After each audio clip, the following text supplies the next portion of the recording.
గురుగారు ఈసారి వినాయక చవితి 18ని జరుపుకోవాలా 19ని జరుపుకోవాలా ఇటువంటి సందిగ్ధ పరిస్థితులు ఎందుకు వస్తున్నాయి గురుగారు? చాలా మంచి ప్రశ్న, అవసరమైనటువంటి ప్రశ్న అమ్మా. ఇవాళ మనము సంకల్పం చెప్పాడు, అద్య బ్రహ్మణ ద్వితీయ పరార్థే శ్వేతవరాహ కల్పే వైవస్వత మన్వంతరే అద్య బ్రహ్మణ. బ్రహ్మ యొక్క ఆయుర్దాయం నుంచి మనం లెక్కేసుకుంటాం. ఇప్పుడున్న బ్రహ్మ ఎప్పుడు పుట్టాడు అప్పటి నుంచి టైం క్యాలిక్యులేషన్స్ వేసుకుంటూ మనం చెప్తాం, సంకల్పంలో అయినా దేంట్లో అయినా. సూర్య సిద్ధాంత కాలగణనం అలా ఉంటుంది. కానీ ఇవాళ గ్రహాలు ఎక్కడ ఉన్నాయి అని లెక్క వేసుకునేదాకానే దుఃఖ సిద్ధాంతం ఉంటుంది. అంటే ఇవాళ కంటికి దృక్కేమి కనిపిస్తున్నాయి అనేటటువంటి దాన్ని బట్టి ఇది వేసుకుంటారు.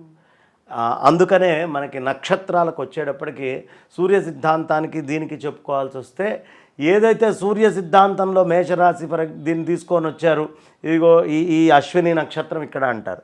కానీ ఇప్పుడు డిగ్రీల్లో మార్పు వస్తుంది. ఏది 13కి లోపలికి మనకు కనిపించవు, ఆ డిగ్రీల్లో వేరియేషన్ వస్తుంది. కాబట్టి క్యాలిక్యులేషన్ అనేటటువంటిది బాగా ఇంటలెక్ట్ ఎక్కువ ఉన్న దగ్గర మార్పు ఉంటుంది. దుఃఖ సిద్ధాంతము పురాణ పద్ధతి అని రెండు, సూర్య సిద్ధాంతం అని. పండగలు నిత్య నైమిత్తిక కర్మలు ఏవైతే ఉంటాయో ఆ కర్మలన్నిటినీ కూడా మనం పురాణ పద్ధతి అంటే సూర్య సిద్ధాంతం ప్రకారమే చేసుకోవాలి. ఏమా తర్వాత మిగతా అయినటువంటి పుట్టినరోజులు ఇవి ఏవైతే మనకి సంబంధించినవి, మనుష్యులకు సంబంధించిన పుట్టినరోజులు, ఇవన్నీ దుఃఖ సిద్ధాంతం ప్రకారం చేసుకుంటుంటారు ప్రస్తుతం ఉన్న కాలమానం, బ్రహ్మాయుర్దాయాన్ని బట్టి పండగ. కాబట్టి ఈ మార్పులు అనేటటువంటివి మనకు వస్తూ ఉంటాయమ్మా. దుఃఖ సిద్ధాంతము సూర్య సిద్ధాంతంలో ఉండేటటువంటి మార్పుల వల్ల. అయితే మనకే 18, 19 2 రోజులు చేసుకుందాం, మనకు వచ్చిన నష్టం ఏం లేదు. కానీ పండగ మాత్రం శృంగేరి జగద్గురు మహాసంస్థానం నుంచి శృంగేరి జగద్గురువులు 18 అని చెప్పారు. మనకి తెలంగాణ ఎండోమెంట్స్లో కూడా చక్కగా దీని గురించినటువంటి ప్రస్తావన, తెలంగాణ కూడా 18వ తారీఖే శృంగేరి స్వామివారు చెప్పింది ఎప్పుడో అప్పుడే అనే నిర్ణయానికి వచ్చేసినాయి. దానికి అవసరమైన ఆధారాలు, మూలాలు అన్నీ కూడా తీసుకున్నారు. అయితే ఇది ఎక్కడ ఉంటుంది అంటే మనకి నిర్ణయ సింధు ఇట్లాంటి గ్రంథాల్లో తెలియపరుస్తుంది. ఆ నిర్ణయ సింధు లాంటి గ్రంథాలలో మనకి చక్కగా భాద్రపద శుద్ధ చతుర్థ్యాం మధ్యాహ్న వ్యాపిని గ్రాహ్య, ఈ భాద్రపద శుద్ధ చతుర్థి నాడు మధ్యాహ్నమునందు వ్యాపించి ఉన్నటువంటి చవితి ఏదైతే ఉందో, భాద్రపద మాసంలో మధ్యాహ్నం వ్యాపించిన చవితి అని నిర్ణయ సింధు స్పష్టంగా చెప్పింది.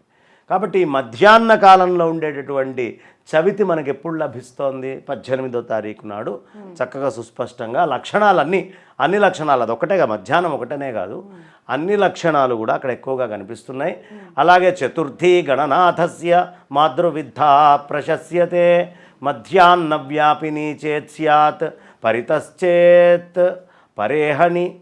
చక్కగా ఆ మధ్యాహ్న కాలము మనకి చాలా ప్రధానమైంది. మాతృవిద్ధా ప్రశస్తా స్యాత్ చతుర్థి గణనాయక. ఈ మధ్యాహ్నము మనకు సంబంధించిన చవితి ఇవన్నీ కూడా పరిపూర్ణంగా ఉదయం నుంచి లెక్కొచ్చేది 18 కాబట్టి 18 మనం అందరము చేసుకుంటాం. ఇదే చాలామంది పెద్దలైనటువంటి వాళ్ళందరూ కూడా జగద్గురువులు కూడా నిర్ణయించారు. నిర్ణయ సింధు దీనికి చక్కటి ఊతము అందించింది. కాబట్టి మనం ఈ సంవత్సరం 18 చేసుకుందాం. ఈ దృక్ సిద్ధాంతము, ఈ సూర్య సిద్ధాంతము సామాన్యులకు ఎవరికి అర్థం కావు. కాబట్టి నిజంగా ఎవరైనా పెద్దలైనటువంటి సిద్ధాంత పండితులు ఉంటే వాళ్ళ దగ్గరికి వెళ్తే జ్యోతిష్యంలో ఇదేంటి అన్నప్పుడు వాళ్ళు చెప్పగలుగుతారు. సనాతన ధర్మం ప్రపంచానికి ఒక వరం లాంటిది. సనాతన ధర్మం యొక్క గొప్పతనాన్ని మేము untold stories from Hinduism, Vedic facts, ధర్మ సందేహాల ద్వారా మనలో చాలా మందికి తెలియని విషయాలు చెప్తూ జాగృతిపరిచే ప్రయత్నం చేస్తున్నాము. సనాతన గొప్పతనాన్ని చాటేందుకు వీడియోస్ను లైక్ చేయండి, అలాగే షేర్ చేయండి. సబ్స్క్రైబ్ చేయడం ద్వారా మాకు సపోర్ట్ ఇవ్వండి. అలాగే మీ అభిప్రాయాలను కామెంట్స్ రూపంలో పంచుకోండి.